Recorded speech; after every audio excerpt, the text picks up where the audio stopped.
What's up, everybody? Welcome to Latino Free Minds. I'm Daniel with my co-host Danny, and today we have a guest, Anthony Cabassa, who's an independent journalist. He's out of here in California as well, Southern California, to be exact. Um, this is episode 23, so you're on the Jordan episode. So, Yeah, man, the goat. so you got to bring it, Anthony. But how you doing, man? Doing good, brother. Thank you guys so much for having me today. Yeah, and thank you for coming on. Oh my God, How you doing, Danny? How's work? it's crazy. I barely squeaked in right now, and I was rushing, and but I'm here, so Cool, it's cool. it's good. How about you guys? Going good, going good. Uh, I was telling Anthony a little bit before is that he's had an interesting couple weeks. Um, so you've been covering a lot of the a few of the parent protests, right? Protesting these pride agendas, these LGBTQ. I forget the whole thing, but those agendas, right? Yeah. And parents are finally standing up and speaking out, right? But I want to talk about that. But before we get into that, just kind of tell the people about yourself. What got you onto this path as far as being independent journalist, and how'd you get to this point? Yeah, for those of you listening, this is the first time listening to me. I go by Inform with Anthony. I'm just mostly a educational page on socials. You could probably see the links there on the display. And so I've been doing this for about 5, 6 years now. I am crowdfunded, meaning I'm independent, not owned by anyone. Don't have anyone tying my hands, telling me what to say, what to think, how to say it, how to deliver it. Just kind of do my own thing. And to me, that's really important, especially after the First Amendment, guaranteeing that freedom of speech, being able to teach Latinos and Hispanics. I am Latino myself. I am Mexican descent. I also have Puerto Rican. So my dad's from Puerto Rico. My mom's a Mexican immigrant. She came here back in the 80s. I was the firstborn. My older sister was born in Mexico. I was the firstborn here Hmm. in Los Angeles, California. Hablo español. So I do both languages. I've done educational videos in English and in Spanish. Nice. I break down policies. I break down really what's going on here in Los Angeles because to me, I see that there is a spiritual fight right now happening, especially with information. There's a huge misinformation and information war happening, Hmm. and so in seeing this every single day, I watch corporate media, mainstream media, see the talking points. There were so many times I found myself calling them out, just kind of to myself and saying like, "Nah, that ain't right. That's not what happened." Hmm. And so I just decided to kind of take it upon myself. Obviously, 2016 was a life changing year for many people. That is the year that Donald Trump got elected to president. A lot of stuff was being said about him that he's racist, that he was a Mexican hater, wanted to deport all Mexicans. I had a lot of people reaching out to me saying that I was going to be deported just because I'm Mexican, and so people thought that by default I would be deported. And I thought that was really funny because I had my U.S. citizenship. I don't know how you deport a U.S. citizen. They're Um, profiling you. yeah, man, that's kind of crazy. And so, uh, really, just kind of got head first. Took to my social media, the only platform that we really have as independent journalists to be able to highlight that, and it's become very limited as of recent. There's a lot of things you still can't say. Hmm. So it's taken me years to really perfect the social media game. What I can say, where.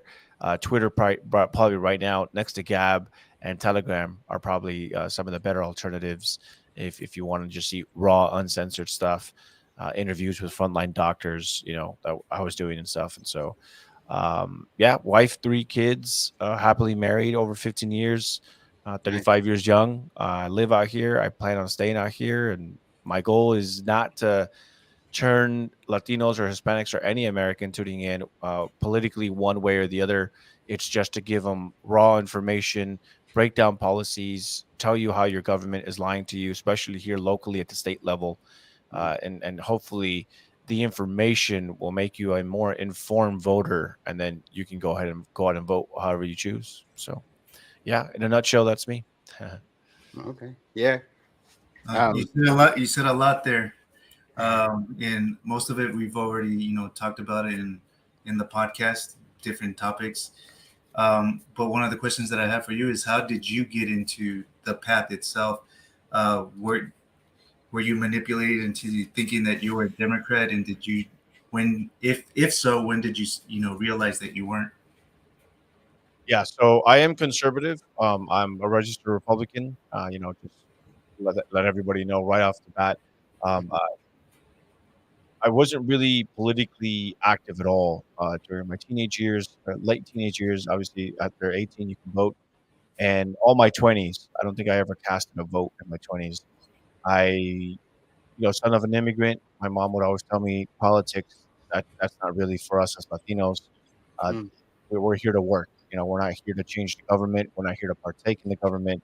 We're just here to work hard, make a name for ourselves, and build the family up and protect the family and all that stuff. And looking back now, especially growing up, Pentecostal Christian, there was a lot of conservative values instilled in me. There was a lot of pride in who I was and my identity and who we were, as immigrants, son of immigrants, and just trying to do better.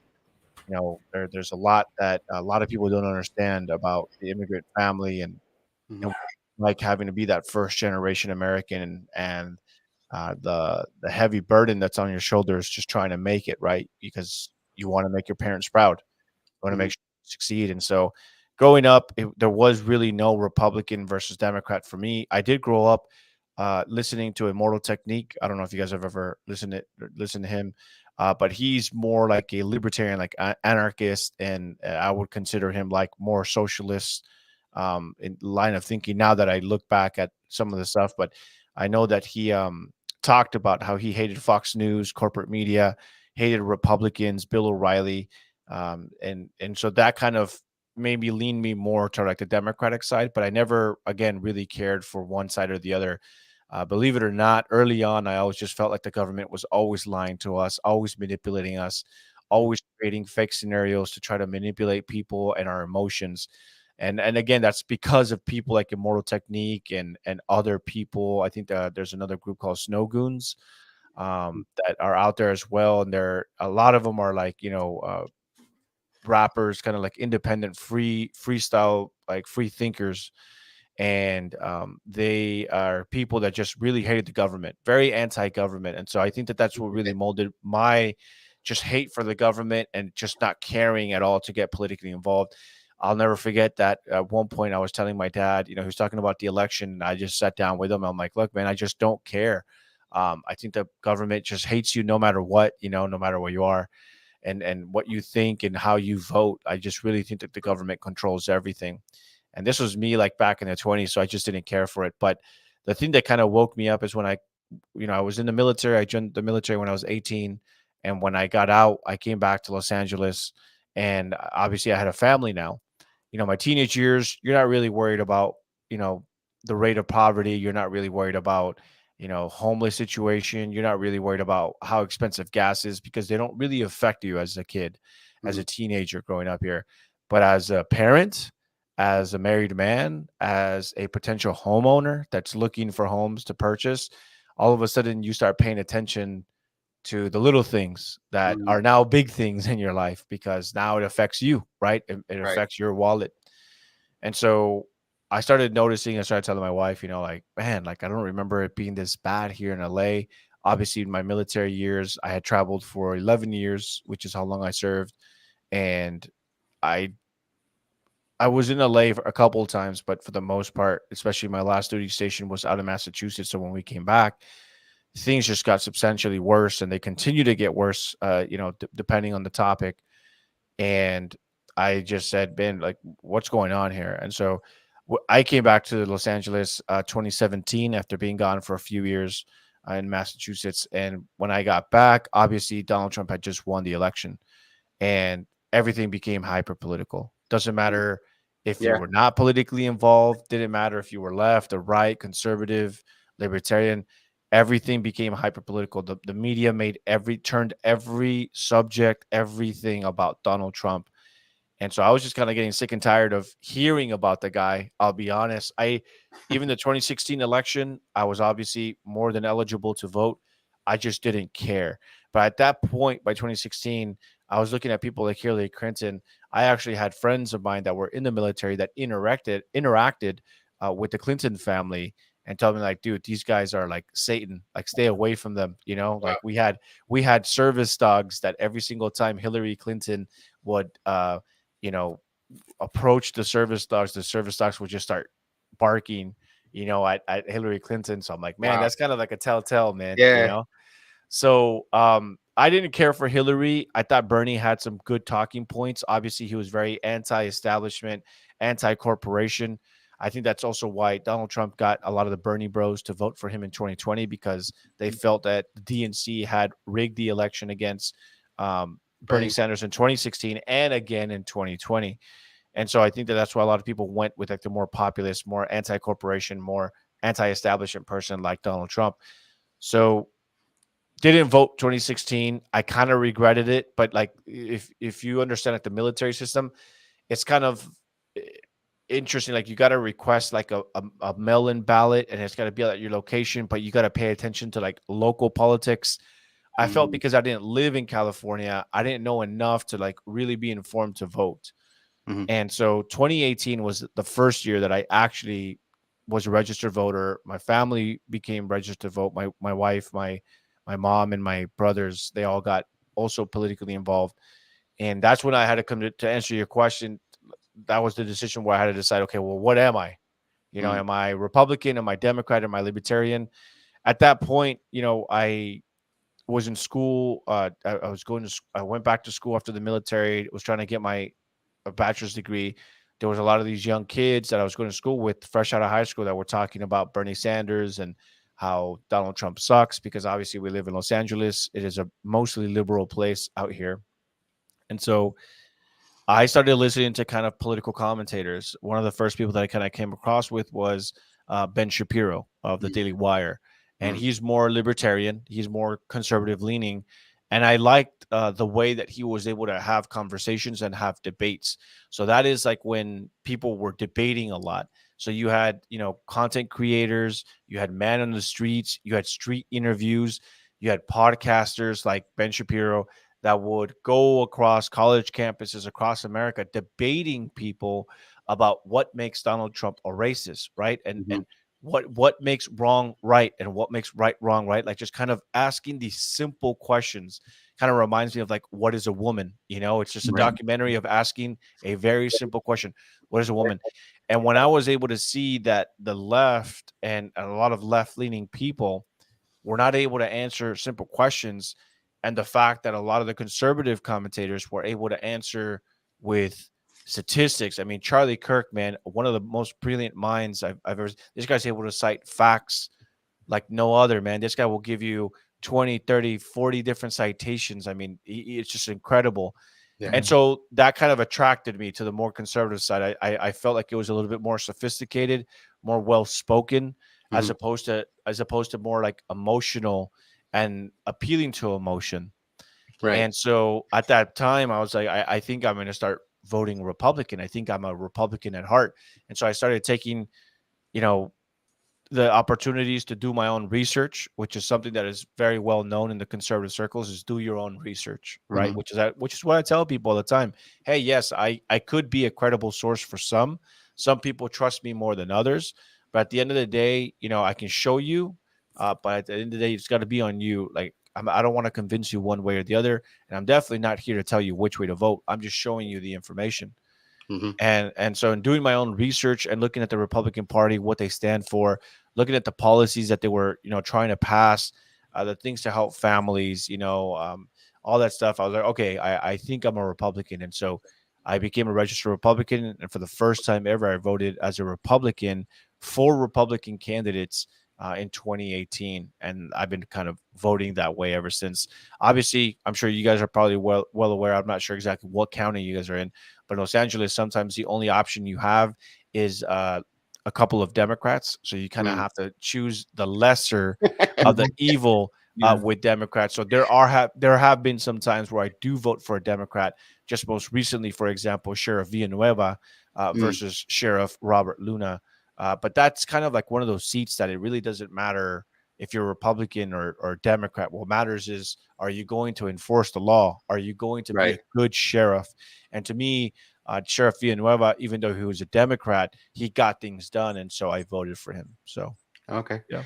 Yeah, for sure. I mean, I would say, a lot of the stuff he said, we agree with, and I think Danny would agree with this. Is we tell people the same thing, right?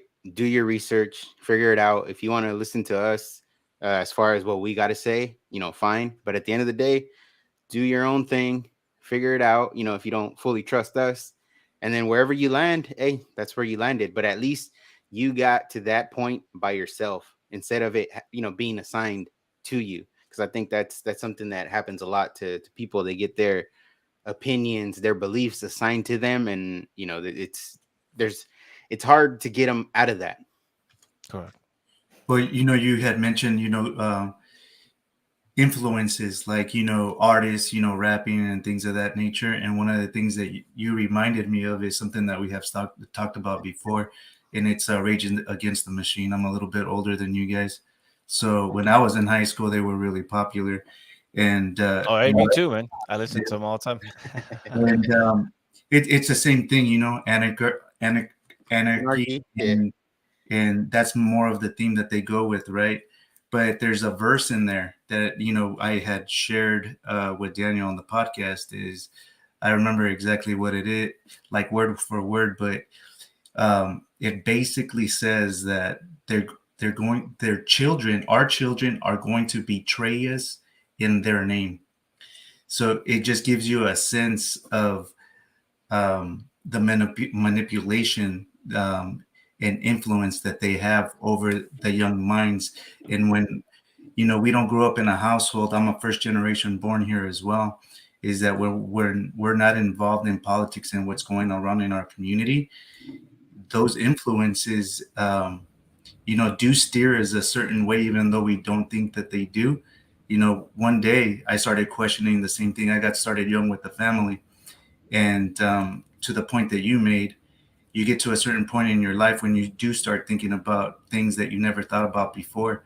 So as an 18-year-old having about to be a father, you start thinking about those things, and I started questioning them. And then I started listing down my values, and I thought I was a Democrat. But when I started listing down my values, they all fell over on the right side. And I think that's where, with the work that you're doing, you're giving a different perspective from what everybody's growing up around them, and allowing them to see the other side, the other perspective, and maybe you do fall on the other side as opposed to what you've been told your entire life. Mhm. Yeah, absolutely, man. You're right, and I think that that is something that I also kind of guide people, right? Is they tell me like, hey, come election season, it happened back in 2018, 2020, 2022. I had people reaching out. They're like, hey, man, like, how should I be voting?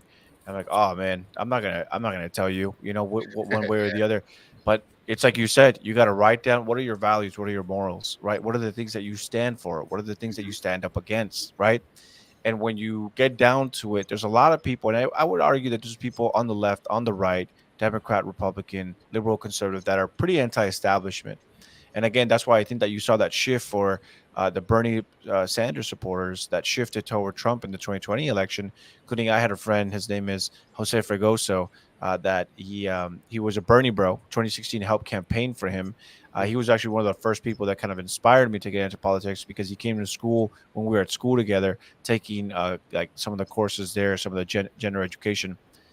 Is he was wearing a Bernie Sanders shirt of him being arrested back in the 60s or 70s, Bernie Sanders, when he was a political activist. And so I asked him what the shirt was about. He was telling me a little bit about Bernie Sanders. I just couldn't get aboard with a lot of the socialist kind of policies in style that he had. Again, he was a populist. I don't necessarily disagree with everything Bernie Sanders says. The corporations, I do feel, have a lot of liberty. It's something that I've recently said, especially through the pandemic, that in America we don't have democracy or a constitutional republic, which a lot of people say that, right? We have a Mhm. constitutional republic or we have democracy. What we have is corporationism in America, where you're seeing, and especially even just recently with the culture wars, what's happening with the LGBT agenda and the curriculum and Dylan Mulvaney, all that stuff, is you are seeing corporations that go unregulated that are just able to use all this money up and take in money from people and special interests, and Hmm. just able to pass all these agendas into some of the most influenced minds in America, which is our youth.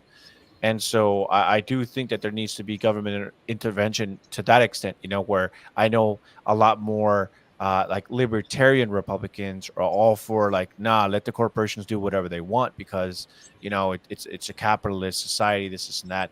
Tucker Carlson has also kind of talked about that as well, about how there does need to be federal regulation to some capacity on these corporations, because if not, what you end up getting is, banks that are able to abuse and use people's money. And then when they go bankrupt, we, the people, have to bail them out. That is something that also, like, for example, Bernie Sanders talked about. So, going back to it a little bit, it's the simple fact of where are your values? What are the things that you value most? And I think that one of the things that's being talked about the most, and something that I've been covering recently, are parents. So we are seeing parents kind of saying like, Hmm. hey, this is something that we didn't really care about because it was at the corporation level. All we do is boycott those corporations. If Bud Light wants to come out with Dylan Mulvaney, this man is pretending to be a woman, then we're going to go ahead and stop drinking that beer. Hmm. And as far as Target, all that stuff, we got boycott after boycott, right? Right. But when it comes to your children, that's where people draw the line. And it doesn't matter. I've met Jewish parents, I've met Muslim parents. Muslims, actually, the Hmm. Muslim community just had a major protest, I believe, in the state of Maryland, Hmm. because they are saying that they are no longer able to opt out of the option of having their kids join in on LGBTQ curriculum. So they Hmm. were out there protesting, saying that they want the school to bring back the opt out option. I mean, think about how insane that sounds, right? People no Yeah. longer being able to opt out of what's being taught to their children Hmm. by the government that thinks that it knows best, that it knows better than parents. And so, when we go and we talk to these people, when I talk to these Hispanic parents, when I talk to these immigrant parents, when I talk to just any kind of American, and when it comes to voting, and for those of you listening, that that's the reality, is that you need to um, make that list. Where does it fit within my values? How does it line up with the candidate that I'm going to possibly vote for? And then the decision is really yours to make after that, man. And on how you wish to vote. Yeah, for sure. So so talking, staying on that subject. So you've been at I think it's been 2 weeks in a row, right? I think the other one was, I don't know if I'm gonna say this right. Is it Satakoy Elementary? Yeah, that was the one. Okay, North Hollywood, North California. Hollywood, and then yesterday's was Glendale. Unified, right? Yes, that was Glendale Unified School District Okay. yesterday. So yeah, so I've seen some of some of the videos you put up, and I think it's cool when you're there and you're live on Instagram, and you're showing everybody what's happening real time. I think that's why I like following you and seeing your information, because you're there, you're in person. You know what I mean? Um, as we have stated before, it's like we don't trust the angle the media gives. You know what I mean? Mhm. I'd rather watch Anthony live streaming than try to see what the news says about it later, because then I know what's really going on, right?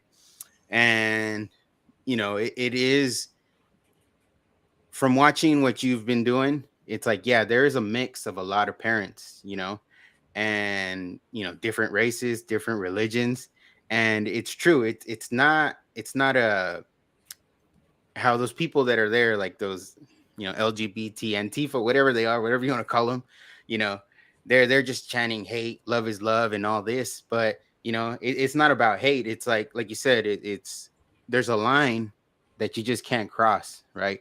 I remember when I was going to school, um, when sex education came up, which would be like in, I want to say, sixth or seventh grade, something like that. I'm not 100% sure, but around that time frame, they would give you like a permission slip that you'd have to take to your parents, and your parents would have to say, okay, yeah, I want my kid to participate. And if they said no, then they kind of would put you somewhere else and you do another activity, basically. um here in California, like, that's completely gone, obviously. And then if they're and that's what those Muslims are protesting, then that's good, because you know our kids, they're everything to us, right? As parents, you know, I homeschool because I don't trust the public school system. especially here in California. There's a lot of things, that get enacted where they're removing parent consent. And to me as a father is I want to know, what my kid is exposed to, right? And right now in the public school system, I have zero trust in it that they're not going to expose my kid to something that, at the end of the day, as my kids get older, I don't want them to have these different beliefs that got instilled in them through someone else that I don't even know. So, so going back to the protest, I think it's good to see that the parents are standing up because, again, like I said, our kids are everything. So I noticed one thing that I want to see what you think about this. I think one guy said it at the elementary school, and one guy and some people said it yesterday, was they were yelling Christian fascist. Um, to me, that's how can I put it? I want to say like I don't want to say dangerous, but it leads down a a scary path because if you start calling Christians fascist, um, it could get worse and worse and worse and progress into where Christians are alienated and we're the target, right? So, what do you think when you hear those people shouting that? Yeah, well, to me, man, I think it should be considered a hate crime, because I'm kind of sick and tired of the name calling. I mean, I accept all labels at this point. I've been called every word in the dictionary, man. From a race traitor to nopal en la frente, to Vendido. desagradecido, vendido, all these things, man, that I'm ashamed of where of my past. It's not because I am conservative and because I'm an independent journalist that refuses to take sides, especially not on the side of the people that continue to destroy our state, that continue to destroy our community, that continue to allow the human trafficking of our people at the border in mass record numbers, and especially the children that have been lost. You've got 85,000 children, most of whom are probably Central American, South American, Mexican nationals, that have been lost. So to me, that's one of the greatest crimes. If you want to start getting to the nitty gritty of what's happening to our raza, what's happening to our comunidad, well, how Mhm, about we start there? That's being done by this administration and the people that he's appointed. But aside from that, when I hear the word Christian fascist, to me that should be treated no different than when say other slurs toward other communities. mhm, This is something that that if you were to come up to a Jewish person and you started calling them a Jewish fascist, just imagine the hurt and the i- i- basically the oxymoron of that, yeah. in that calling someone that just cares about uh, basically a tyrannical government that Mhm, is no longer allowing the option to opt out of this curriculum, that is trying to sneak in this curriculum, that is not notifying parents, because they want this agenda to go in there. They want this agenda to be taught to their children, and calling them the fascists, and then these people show up, call immigrants, because there was a lot of immigrants there yesterday, mhm, a lot of them Armenian immigrants, people from other countries that have come into this country as political refugees. There was a guy there that I met that had to flee the Soviet Union, and it was fleeing communism. And in talking with a lot of the people there, they all fled communism. So to them, fascism is another way of dictatorship. It's another way of extremism. And mhm, to them, they're like, "Dude, we fled all this. We fled the dictatorships. We fled the communism." And they're kind of saddened to hear and really shocked to see that there are American born people that have maybe taken their liberties for granted and are advocating mhm, for communism. And I don't just say that because they were counter protesters to the parents. I say that because if you watch my footage, there are literal communists there. They're called the revolutionary communists that show up at every single one of these events, that at least that mhm, I've been to, including the events at Sadikoy Elementary and the event yesterday where they were advocating for revolutionary communists. I've been following these guys for years. I know exactly who they are. I know how they organize. I know how they mobilize. I know who their leader is, Bob Avakian. mhm. It's a cult. It's Hmm. what it is. And I've seen them at these Roe v. Wade overturning protests. I have seen them at the Black Lives Matter protests. They get on their megaphones. They're all coordinated. They're all militant in nature. They're communists. They literally carry around posters that say we are the Revcoms, we are the revolutionary communists. And Hmm. all they do is try to recruit people into their cult with their leader, Bob Avakian, Hmm. who is, by the way, a known terrorist. And so you could just imagine, and this Yeah. is what parents have to deal with, and there was one altercation yesterday where it was, the same people Hmm. chanting, Christian fascists are the same people doing the beatings and the intimidating and showing up when they're not even part of that community. Yeah. So when I hear these people, it's just ignorance to me, And Hmm. again, to me, it should be regarded as, religious hatred. When you call parents that have fled communism, that have fled tyranny, to come into a country and to voice their opinion, and look, at the end of the day, if the teachers don't want to listen, if the unions don't want to listen, then these parents have already said that we'll pull our kids out. But Hmm. obviously, that's going to affect all teachers. There's a lot of good teachers out there still Yeah. standing up for children. There's a lot of schools, even. There's a lot of board members that are standing up for parents and standing with parents. So this would affect them too. And so if what they want is this parent, led boycott of schools, and Hmm. people just start not sending their kids to schools, then I mean, that might be what's going to be on their hands. But at first, you try to serve it diplomatically by showing up, voicing your concerns, speaking at these school boards, and letting them know, if you don't get rid of this, like, there's going to be a problem here, and the problem is going to be you guys are going to be defunded because my children will no longer participate, and the children of all these people around us are no longer going to participate. We're not going to play these games, Hmm. and they're scared. That's the reality. They're scared. California has a mass exodus of hundreds of thousands of children that are no longer going to school. A lot of it is post-pandemic. A lot of it is because people are leaving California, partly because of the education system. California, I think, ranks 48th in the nation of 50 states and how bad our quality of education is. And the pandemic just made it worse. LAUSD is one of the lowest ranking in education um, uh, across the nation, and a lot of these schools, including Satico Elementary, are performing below average, even for LAUSD, which is already, not doing good as far as meeting educational pars at the state level. And so it's a disaster, and when you have these militants show up, it doesn't make your side look any better. No. And that's the frustrating part, man. Like, I kind of something that you had mentioned is like, yeah, people pull their kids out, and there are good people, right? Good teachers, people in the school boards that get affected by this, right?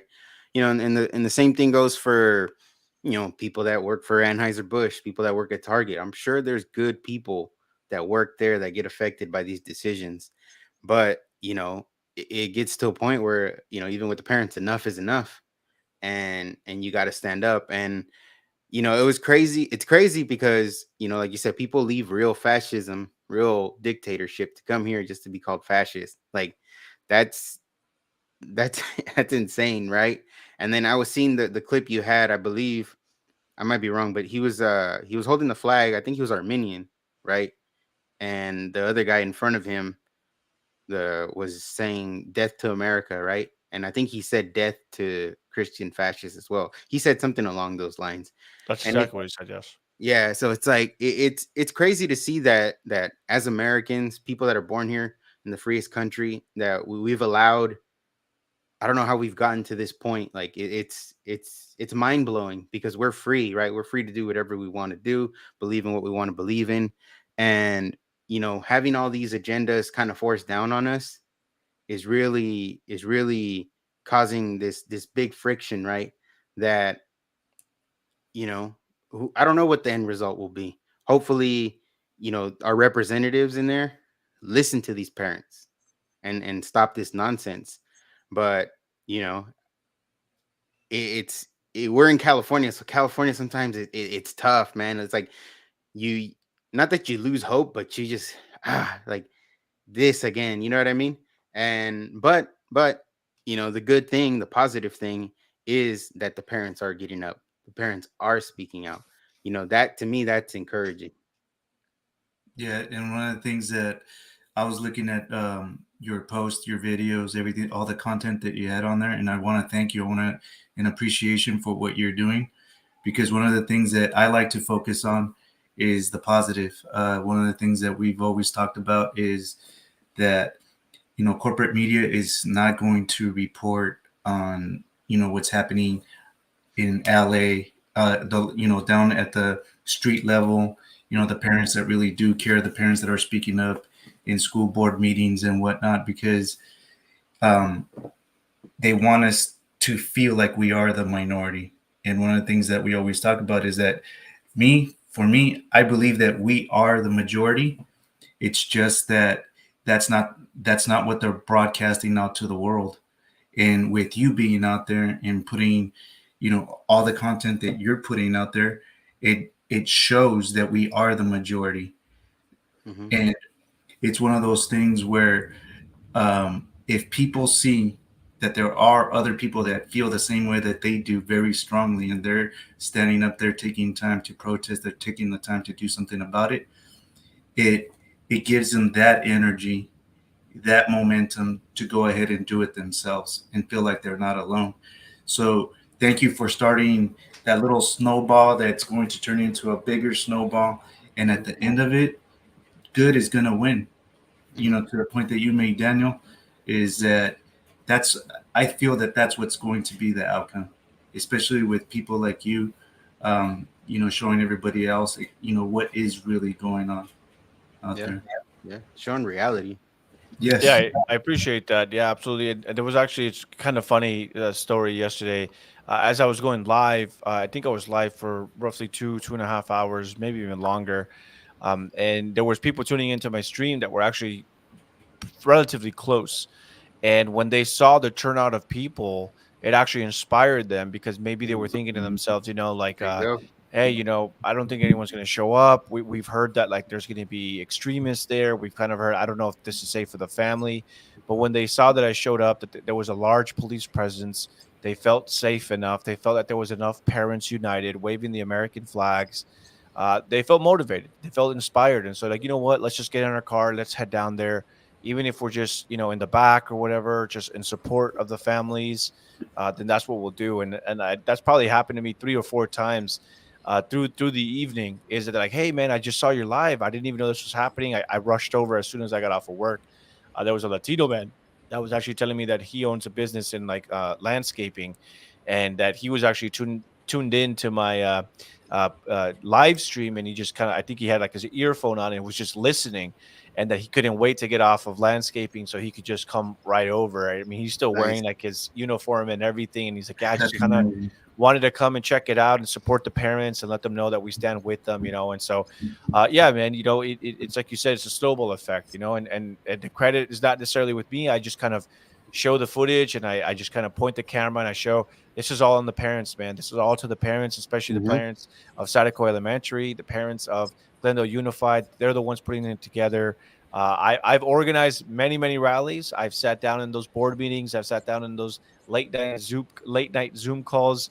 I know what it's like to try to organize something of this magnitude. So shout out to them. Shout out to the Armenian community, the Hispanic community that showed up yesterday, and really just everyone that's showing up, because if people start understanding that we have the power, Hmm. then it's really over for these people, and that can be all shapes and sizes. If you want to come and help, if you support this, atheist, agnostic, Muslim, Hindu, whatever it is, if you're sick and tired of what's happening at the school level, if you're sick and tired of what's happening with the unions and the teachers just not listening to parents, and you're a parent yourself, like you need to get active, because a lot of people think that we need to wait to 2024 to create change.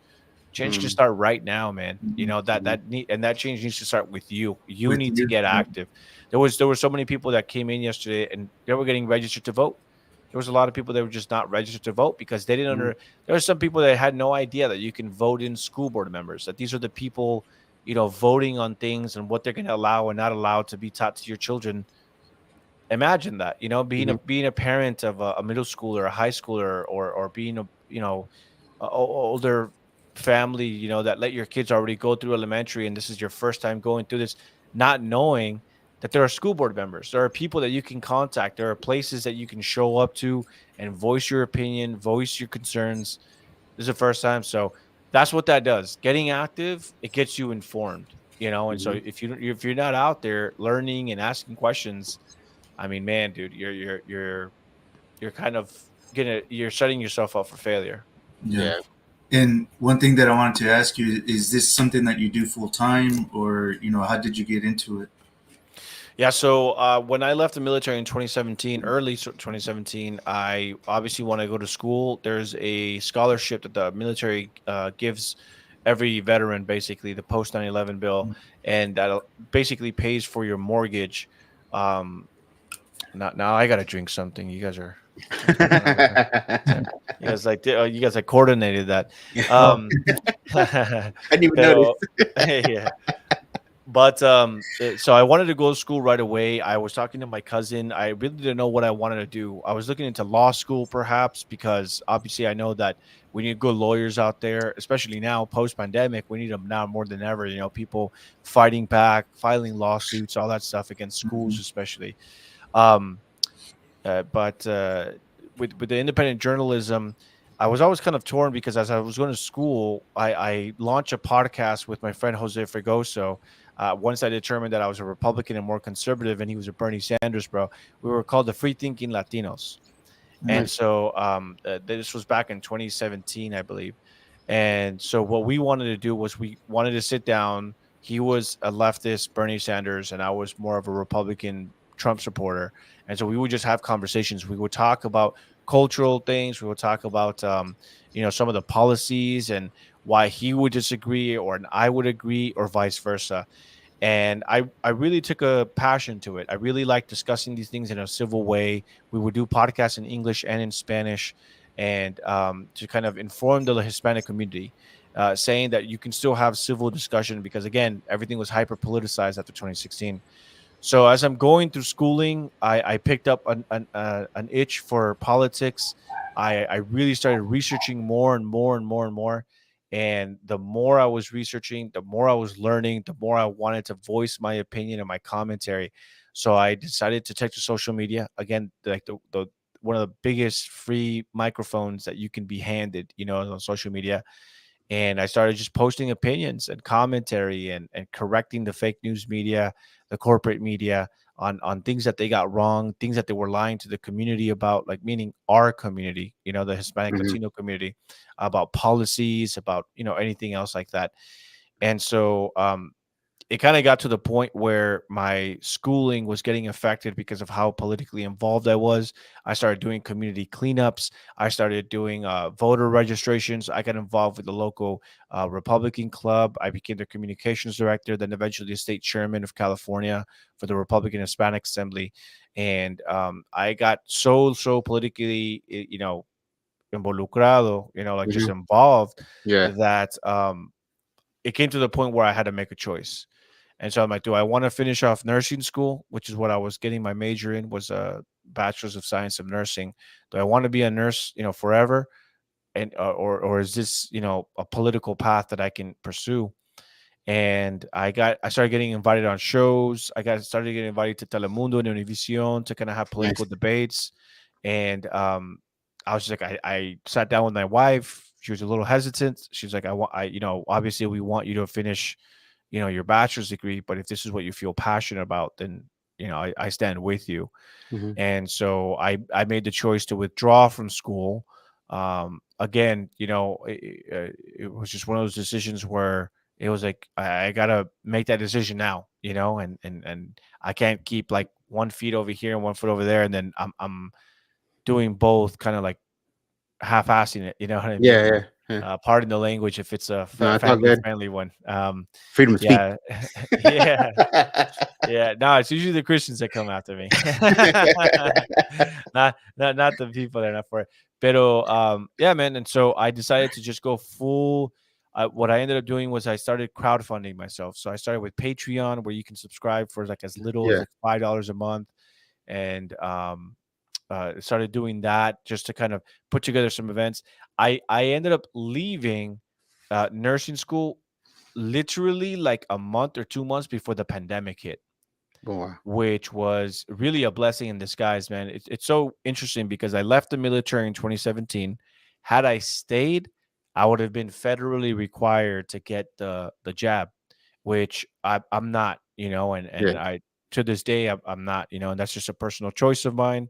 Consult with your doctor. This is not medical advice, right? Disclaimer, because then they get you later, right?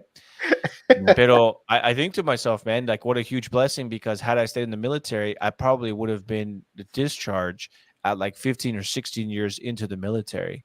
And then had I stayed in nursing, had I not dropped out a month or two before the pandemic and pursued full-time journalism, I would have probably been a nurse or close to graduating. No, I would have already been a nurse and I would have had to Same deal. Yeah. same deal, because in California, it was required that you get the jab in order to continue to work. There were some places that I think allowed religious exemption, but not many. And so I think to myself now, man, I'm like, dude, what are the odds that the two careers one that I did for 11 years and the other one that I considered going into were federally regulated to get the jab, and I'm so against it. I don't know what I would have done. Like imagine I would have graduated nursing school, had all this, well, not all this debt. I would have had some debt toward the end because the scholarship for the military doesn't pay the entire thing. But I would have been left with the debt, no job, man. And I had just recently graduated. So I'm glad that I chose the political route. And since then, I've just been, crowdfunding again, Patreon. Uh, when I left, also the riot started that summer of 2020. The Mm. summer of love, the fiery but mostly peaceful Yeah. riots. And I just set up like GoFundmes. And now, obviously, we do gifts and goes Just and because go. we Yeah. know that, yeah, because now we know that GoFundMe is very left leaning and they shut down basically anyone and everyone, that's opposition.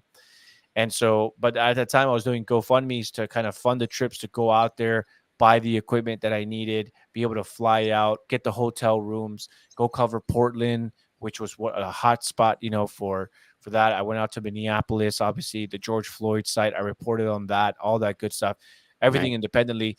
I did that for a couple of months, and then I got picked up by El American, which Okay. is a bilingual uh, kind of like a startup news Mhm. organization, but it was more conservative leaning. And so I did that, paid on salary for about a year, and then they kind of like shut down, and it might have been like pandemic related funds, donors, I'm not sure, but I left after a year, and then since then it's just been back to independent. So right now, I do full time journalism. And it is mostly crowdfunded, but I also do have like marketing companies that I work with that I do like online digital stuff, online digital media stuff with too. So Cool. Cool. Yeah. No. I mean, that's funny that you say that because I I think in 2019 I interviewed a few times for a state job and I didn't get it and I was super bummed. But 2020 pandemic happens and same deal. So it's like, okay, it happens for a reason. yeah, You don't know it in that moment, right? In that moment, you're like, this sucks. But then, looking at it now, if I would have been working for the state, that would have been tough. yeah, That man, would have been real tough. absolutely. Yeah. So, um, but you know, I think another thing that you do right that I think is important, especially for the Latinos, is when you go down to the border. Mhm. I think that stuff is super important because kind of like what Danny was stating before, is like you give the reality, right? When you're there and you're actually talking to the people there, asking them questions, they're responding to you. Uh I think that's super important too. Because as Latinos, one of the things that triggers a lot of Latinos is the whole border talk, right? Mhm. And I think the fault of that is the media, how they just simplify it into pretty much, right, it's a racist thing, or whatever it is, right? When Trump said what he said, that's what the media took, ran with it, and Latinos everywhere hated Trump. you know and and I think it's because they don't fully understand how layered the conversation of the border is. So I think when you're down there and you're covering things like, for example, I think recently you were down there for like the Title 42 expiring and all that, right? Right. Yeah. Yeah. So and then you were talking to the people in Mexico as well, right? I think. I was, yeah. I went into, so I crossed over to Ciudad Juarez, Okay. which is the connecting one to El Paso, Texas, when Title 42 ended. And I was able to get some interviews with some of the immigrants that were kind of stuck in limbo because they didn't know what was going to happen now that Title 42 had ended. Hmm. Yeah. So, you know, to me, that's also another thing that you do that's very important. um, because people need to see the reality of the border versus just this simplified talking points that you get in the media, right? And it's you get it from both sides, right? You get it from the left, you get it from the right.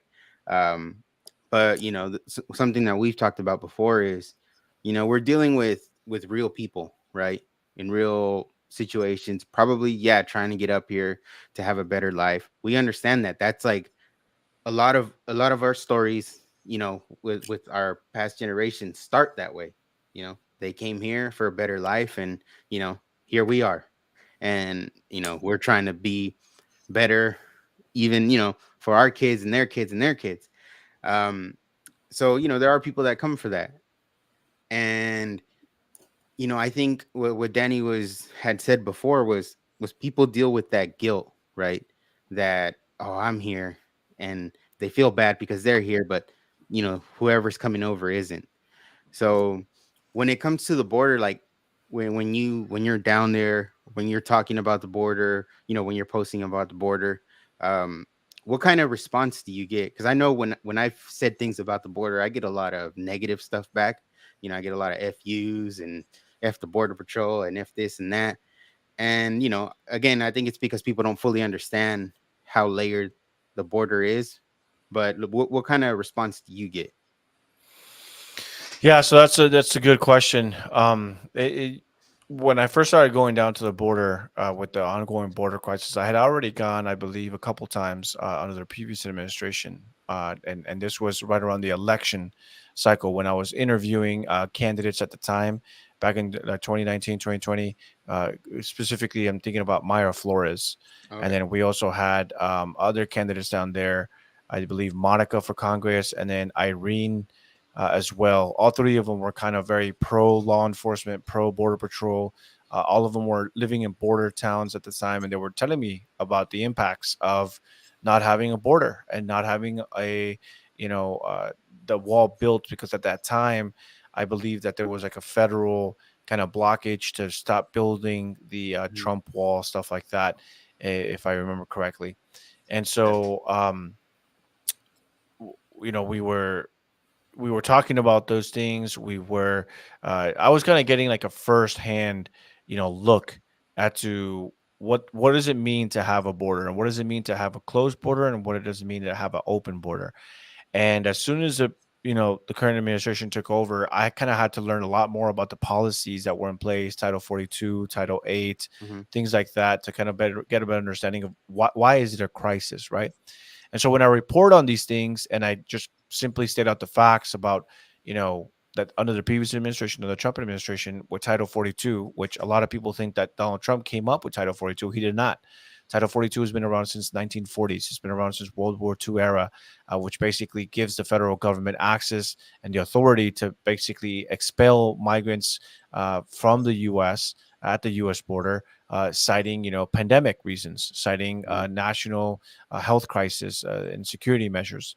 And so, obviously, if we were in the middle of a pandemic, well, now you're able to enact as president Title 42, which is what President Donald Trump did. Hmm. And I remember that he was called racist for it, which is stupid, because, again, it wasn't his policy. It was something that's been around since the 1940s.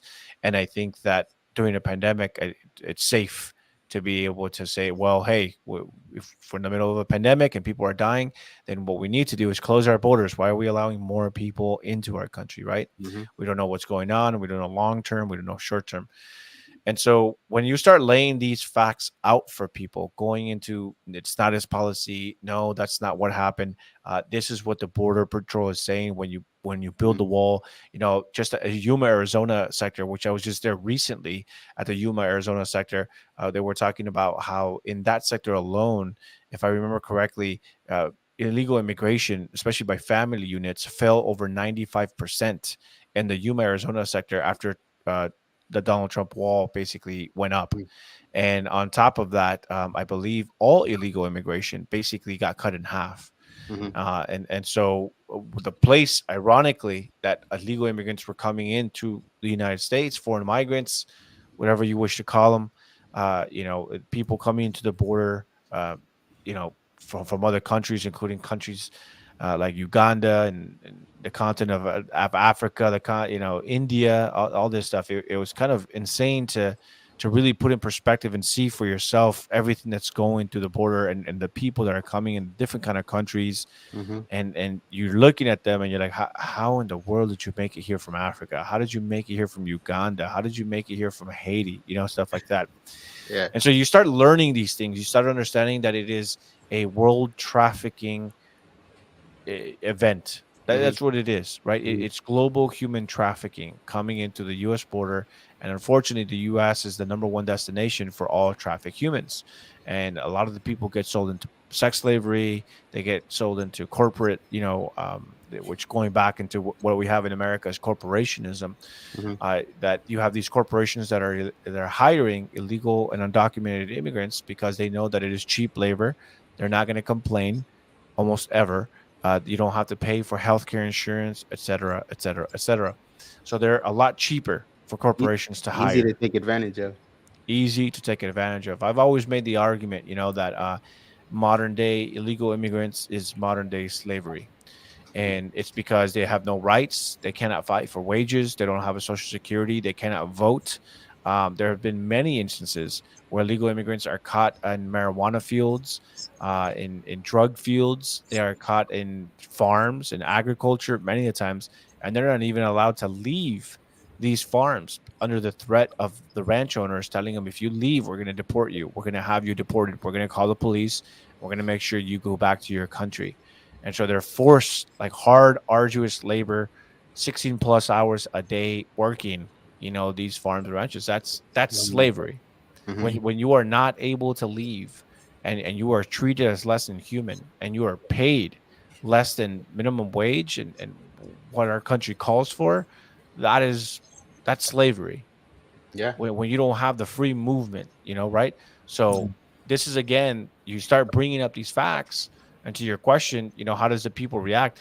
A lot of people are thankful for Mhm. exposing this to kind of deliver the message in a sensible way, again, backed by facts and evidence. So I've kind of moved away from the guy that used to consume facts and civil discourse back Mhm. in 2016, 2017, to now being the guy that Giving is it out. able to hold the debates and to be able to Nice. tell the facts and the sources and stuff. And so, that's a thing that I'm, very honored by, that God has chosen me to have this platform, because it's not me, man. Like, I'm just a man. I'm a dad. I'm in shorts right now. You know what I mean? Like, yeah, it's just that's just the way it is. I'm nobody, man. But God is using me to kind of wake up the community. And of course, you're gonna have those people that get angry, that Yeah. are gonna come to your page, issue the death threats. I just got one today. He's like, "Oh, you're gonna meet your maker soon," and I'm like, "Okay, well, hopefully, man. I'm ready, bro. I'm ready. Yeah. I'm ready, bro. I'm just say when, man. Yeah. That doesn't scare me. But of course, you have a lot of raza, bro. You have a lot of our community that, unfortunately, they've been misinformed. They're full of hate. They're Mhm. just hateful for the sake of being hateful. They hate people with different opinions. They hate people that fear God, not government, not man. And we kind of went through that to the pandemic, right? Where people that feared the government, feared this disease, also hated the people that only fear God, and that we made different choices from them. They hated the fact that we didn't join them in their fear. You know what I'm Right. saying? So Mhm. they hate us because they hate the fact that we're just not willing to comply. They hate that we're not going with the narrative. They see what we stand for, and then immediately they generalize. They throw slander. They name call us whatever it is. There was, a gentleman that came to me when I went to do that coverage in Juarez and Yuma and El Paso, that in Spanish was coming to my page ranting about how my immigrant mother should be ashamed of me, that she should have given birth to like another, kid that would have been more grateful for the journey of the immigrant, and this is not. And I'm like, man, dude, like this has nothing to do with me. Like everything I said in this video is a point of fact. I didn't even like say, and this is why we need to stop illegal. I didn't even make commentary. I didn't make an opinion. Mhm. All I said was, hey guys, I am in Juarez, Mexico. This is what the immigrants have to say. And then I ended the video. That's it. Mhm. Mhm. Like and share, subscribe if you like it. Follow me for more content. That's it. I don't I don't like, and there's some people out there, and everyone has their own style of journalism and the way they do their content. There Mhm. are some people out there that do go to the border and do talk to migrants like that. They talk to a migrant, and in Spanish they'll be like, but what does that have to do with us? Like, well, we don't care. Like why don't you go back to your country? This is not Mm. that's not me personally, man. You know what I Yeah. mean? Yeah. But and that happens everywhere. You don't have to go to the border to be treated that way. That Mhm. happens every single day across America, where immigrants are treated like this, and wrongfully, by the way. Like nobody should Mhm. be going up to an immigrant. Just like yesterday, people going up to immigrants calling them Christian fascists, or Yeah. giving treating them as less than, like it just Yeah. it shouldn't be happening. But the problem, obviously, here with the legal immigration is, first, you're already breaking the law into coming to the United States illegally, and you're breaking the law to do so. But even, let's just say, you have your asylum case heard, and you qualify, and now you have immunity and stuff. Now we're looking at like how much is being spent. And when you see that we're trying to get back from a pandemic era economy, that our children are still falling behind, that our children still don't have the resources, Mhm. that Americans are living paycheck to paycheck. Most Americans, I think right now, I was reading an article not too long ago that this is the most credit card debt there's ever been in U.S. history. I don't know if it's something like 700 billion. I forget Mhm. the exact number. I want to say it was like 70 billion or 700 billion or something like that. It's the most credit card history in American history because, yeah, maybe people are misspending, but I know a lot of hardworking families that literally have to put groceries on their credit card and make payments on their groceries, man. Isn't that insane to think about? Meanwhile, billions and billions and billions are being spent to house people that illegally entered this country. I have full empathy and Mhm. sympathy for people that are fleeing persecution. And I would argue there's a good percentage of people that truly, had they not entered illegally, they probably would have died. I would make that argument. If they Mhm. were to be sent back, they're probably fleeing political persecution, famine, whatever. That's for the government to decide. And I think people would say, you know what, despite everything we're going through, let's let them in. There's a right way to go about it. Yeah. Immigration reform needs to happen. These laws need to change. The policies need to change because all we're doing right now is political theater. We're kicking the can down the road. These DACA programs that are unconstitutional, Mhm. that don't work, that don't give a path to citizenship. I've had family that go on DACA, live on DACA to get their degree and all this stuff and get their work. And the moment DACA ends, there's no solution. Mhm. Back to your bachelor's degree not mattering because Mhm. now you're back to being undocumented. You have no permit. You got nothing Yeah. because that DACA program doesn't offer anything. It's just a temporary stay saying you cannot be deported. That's it. Yeah. Yeah. You know? So I mean, dude, it's the border crisis is real. That's why it really shocks me, man, when I have my own people, like me, Latinos, Hispanics, coming to me and calling me a hateful person when all I'm trying to do is shed light in arguably and in recorded statistical history, the worst human trafficking slash border crisis we've ever had at our southern border. The fact that 85,000, a whistleblower came out and said that 85,000 children have gone missing. They have no idea where they are. Mhm. That came unaccompanied to the United States. And the fact that nobody cares.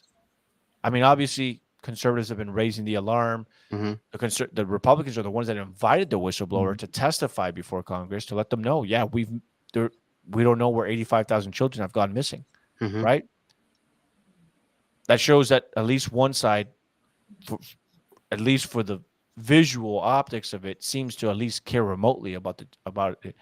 But like, where's like George Lopez? Where's like Eva Longoria?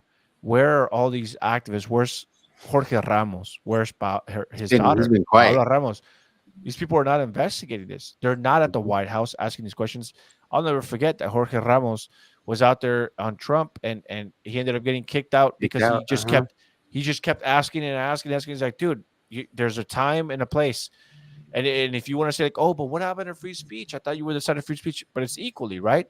You have Mm-hmm. President Biden that refuses to take questions. So you can't say that it's okay, for President Biden to deny media requests and to not hold press conferences, but then think it's wrong when the other side does it, right? And again, Mm-hmm. what shocks me the most, man, is that these are all just facts, and there are people that will put politics before the truth. They don't care. Mm-hmm. It's sad, man. Yeah. Yeah, there's today's technology is it's a double-ended sword, really. I mean, it distracts the youth, even older people now. You look at people my age, 40 years old, 45 years old, 50 years old, and they're walking buried, their nose is buried in their smartphone, and they're really not paying attention to everything that's going around them. And then social media, to your point, that's your sword. That's how you're able to do what you're able to do. So we just have to take advantage, like you're taking advantage of it.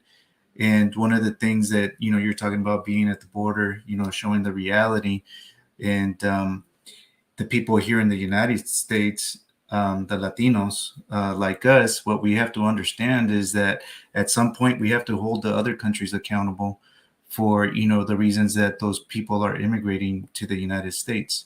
And El Salvador is a perfect example right now. Is that, I don't know if you've been following or heard, but I'm pretty sure everybody has, is that the president has built a prison, and all the gang members, MS-13. And I heard something that I could not believe, is that about 2 weeks ago, they came up on 1 year where they did not have a homicide after, he incarcerated the majority of all the gang members over there. And then yesterday I heard that he's going to build another prison for all the white collar criminals, all the politicians. So you tell me, I would like to see the statistics of all the people from El Salvador migrating to the United States now. That would be pretty interesting to see when a country cleans itself up Mm-hmm. and doesn't give the people a reason to leave the country. And that's what people should be thinking pragmatically about, is that why are these people coming over? That's the first thing that I think about, is that if I was a parent, would I allow my children, would I send off my children to travel across, a couple of countries to God knows who in the United States and do God knows what to them? I wouldn't. I would be extremely upset at those parents. I am upset at those parents that do that, to their children, rather than being upset, at people that point out the facts, like you're pointing out the facts. It's like we have to direct that attention to where it needs to be directed to. Mm-hmm. So, just another great reason of the things that you're doing. So once again, thank you. Of course, Yeah. brother. So just one more topic before we get we end this. All right, so we're all in California, right?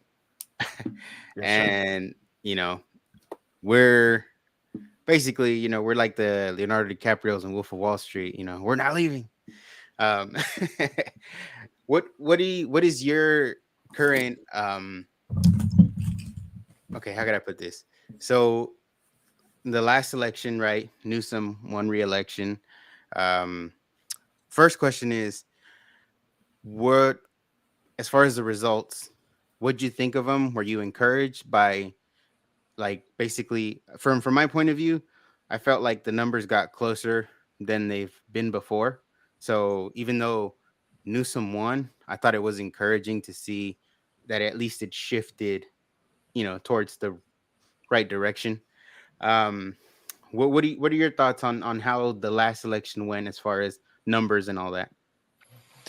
Well, first, I think it was very impressive that if we're talking about the recall election, because then obviously we had the normal election back in 2022 where he won, again basically. Yeah. But the recall election, it would have been nice to kind of see Republicans unite behind one candidate. Obviously, I know it's kind of hard because everyone's very convicted about their values and morals, and so Mhm. if you have someone like Larry Elder kind of confessing that he is not necessarily pro-life, that's going to turn off, a lot of the Catholics and Protestants that would not vote for him.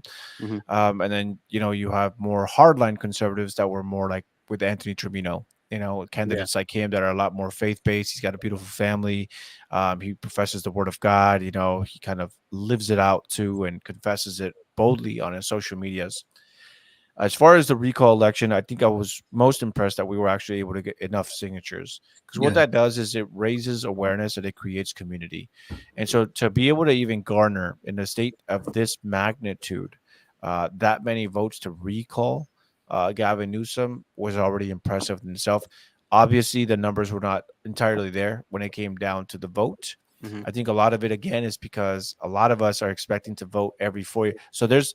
So here's like problem number one. A lot of people only vote.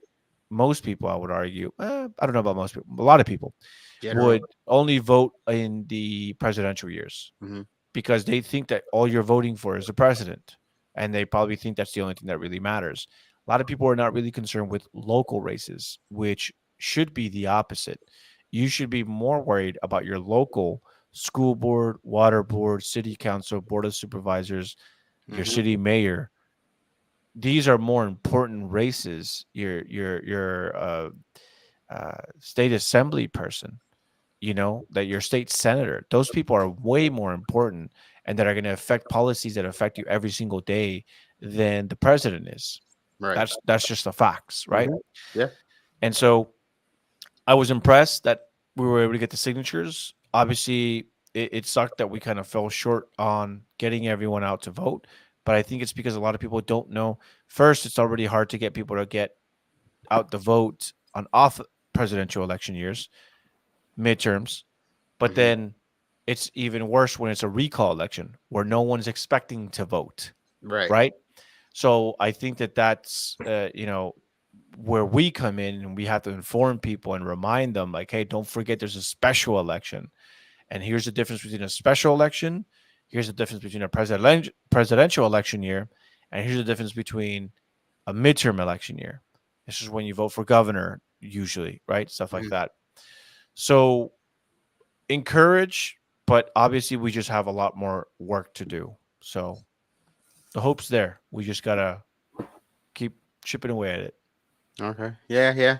No, I mean, yeah. I mean, I like Trimino, right? When he was in it, and then obviously once he was out, then it was Brian Dolly. So I was like, okay, when you compare Dolly to do something, I was like, all right, I know where I'm going. Right. I did notice a lot of people decided not to vote for Dolly. First, it is what it is at this point, but I didn't find it reasonable. When Newsom is the outcome, like, to me myself, I didn't find it, like, it wasn't worth you know, but that's a whole nother thing. But Yeah. but in so let's say 2026 next governor race, is there anyone that you off the top of your head think is a front runner? Is it Trimino? Is it somebody else? Is it Dolly again? Is there anyone in your mind that you go, okay, this person is probably going to be the front runner for 2026? There's really no one that comes to mind. Obviously, I think Trimino has hinted that he would be running in 2026. I think he's posted a couple things citing kind of Gavin Newsom or putting like up a tweet and then putting like hashtag 2026. Mm, But here's what I will say: there's a lot of people that ran in a special election, bro. And there's a lot of people that ran in 2022 against Gavin Newsom. These people promised that they would do everything in their power to fight for Californians. Even when they lost mhm, to Brian Dolly in the primary, they were saying, I won't, thank you so much for the journey. I will never stop fighting for you. Well, these people have all stopped fighting for us, mm, and they're nowhere to be seen. I mhm, don't see them at these school board meetings. I don't see them talking with parents. I see a few local candidates, and that's why and this is what I say, it's important to know who your local candidates are because those are the ones that are actually showing up.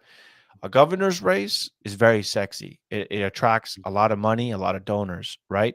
mhm, Deep pockets going to the governor's race. But it's your state assembly member, it is your school board member that's showing up. And yesterday, that's exactly what I saw. On Friday, that's exactly what I saw. You have these local candidates running for state assembly. These are the people passing the laws at the state level that actually genuinely care about your vote, that care about standing side by side with you, as opposed to all these people that promise that they would always fight for you, that the journey has only just begun. The mhm, people that said, we're not done yet. Hashtag it's not over. This is not, these people are nowhere to be found anywhere, man. And that's mm, really disappointing to me. So, as far as your question, do I see someone posturing themselves for 2026? I don't see these people. All the people that were declared before, whatever it is, I don't see them anywhere. mhm, So, I tell people all the time, the worst time for people to know who you are is when you first declare. Meaning, don't let that be the first time the community's ever heard about you. mm, You better have already been grinding, dude. You must have already been leading some protests. You must have already been side by side with other parents fighting, man. So to me, I'll be very honest with you, man. This might be like a follow up question that you have. I'm not sure, but I'll let you ask it anyway. But what I'm going to say is, I'm more interested in these school board races. I'm more interested to see who the next mayor of my city is. I'm more interested to see who's running for city council of Los Angeles because I see a lot of parents and organizers and activists out there, and I think they deserve that seat more than someone that just shows up, hasn't done anything, hasn't sat side by side and stood side by side and marched side by side next to parents for parent rights. mm. So I'm more excited about that than I am, to be honest, man. President, as far as California goes, bro, I think we already know the outcome. It's, Yeah, it's going to yeah. be, you know what I mean? It's going to be heavy leaning one side. And then as far as the governor, Governor Newsom, he's not going to be running anymore. And he's already endorsed, if I remember correctly, he's already endorsed the lieutenant governor. Okay, She's yeah, I think I saw she's that. already announced that she's running in 2026, which I already know that she would have never announced this early if she didn't have Gavin Newsom's blessing and the blessing of all the donors and all the Mhm, backing that he has. So I think she's already been selected by Gavin Newsom, the DNC, to kind of be the next person. Obviously, now you have the female coming in, right? Now you're going to mm. have a female governor in California. Santísimo Dios, you know what I mean? But But is uh, it? Is it a female? I don't know. Time will tell, bro. Who knows? What is a female, Yeah, what bro? is a You know? woman, right? Yeah. So All right. Do you have any other questions, Danny, or anything else? No, no, we're already at 118 right now, so Okay, good. cool. Just glad All that right. you came and joined us, and we'll absolutely. support you in any way, shape, or form that we can, and For just sure. keep fighting the good fight. Appreciate Yeah. Thank it. you, brothers. Appreciate you guys. Oh, one more thing. One more thing. Of course. How's 75 hard going? Dude, it's going. I got my last quart of water that's full right now. I was thinking of taking sips throughout the podcast, but now I'm going to find myself chugging away at the water. But it's going good, man. I've lost about 13, 14 pounds or so. Wow. Been doing the workouts. I'm done for today. So all I got to do is drink the water, and then it's Mimi's time for me. Nice. But it's been going good, man. It's definitely very challenging. It challenges your mind for sure because you got to wake up early. You got to know the schedule ahead of time. You got to try Mm, to figure out where you're going to squeeze in the stuff. But it's good, man. Highly recommend. 10 out of 10. You guys should do okay. it. I've been looking into it. So and For I sure, seen bro. that you started it, so it's like, all right, I'm gonna ask him see what he thinks of it. But it does look it definitely looks interesting and it looks like it works too. Thank you, bro. So yeah, Yeah, hey, that's what everyone's been saying. So I'm gonna have to take you guys at your word. But yeah, man, I'm also pairing it with the carnivore diet. So okay. it's also kind of like a pretty extreme diet. But I've done it before, so I felt comfortable doing it for the I- challenge. Is that one basically just is it meat and greens basically? No greens, bro. Just straight meat? And no carbs, just straight up meat. So what I do is I do meat and dairy and some fruits. Okay. And then the only carb that's really allowed, I mean, dairy has carbs, like milk, like I drink raw milk. That has carbs in it. Fruit, obviously, there's a lot of fruit that has carbs in it, including the Mhm. banana. I have a banana a day with my protein shake that I have. But the only one that I can really have is sourdough bread, and it's got to be like all organic. It can just be like literally the flour, the water, and the yeast. That's it. That's like the only thing Mm, allowed. And then so no funny business in the bread, but and that's because supposedly the sourdough bread, from what I researched in the carnivore diet, is that it's the only one with like active bacteria that's really good for like gut, like uh, healing your gut and stuff like that. So gut health. yeah, so sourdough bread, that's what I do. And that's very rarely though, bro. What I do is I try to pair in the sourdough bread on heavier days, like when I have like leg day, or when I'm thinking of like doing like a hard hike, or like going bicycling and stuff like that, where I know I'm going to be, Mhm. doing a lot of cardio. That's usually when I have like a sourdough bread. But other than that, I don't really care for it, man. But yeah, that's what it is. Cool, cool. Sounds good. Well, man, like Danny said, we thank you for coming on. Thank you guys. Keep doing what you're doing. We'll support however we can, and we're doing our best to, spread the word.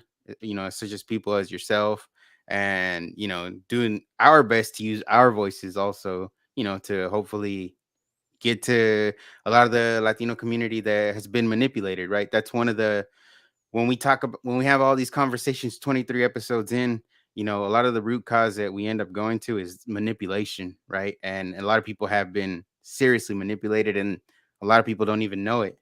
Yeah, But you know and then along with that, obviously, the country's gotten further away from God, so that doesn't help at all. But right. we're doing what we can to just give you a different perspective. So we appreciate what you're doing, and again, thanks for coming on. Thank you guys so much, man. God bless you guys and keep up the good fight, man. I appreciate everything you guys are doing, and also trying to educate Latinos and Hispanics and get them more politically involved. That's what we need. So For keep up sure. the good fight, man. All right then. Thanks, man. Thanks for coming on. All All right, right, we'll guys. catch Thank you. everybody on the next one.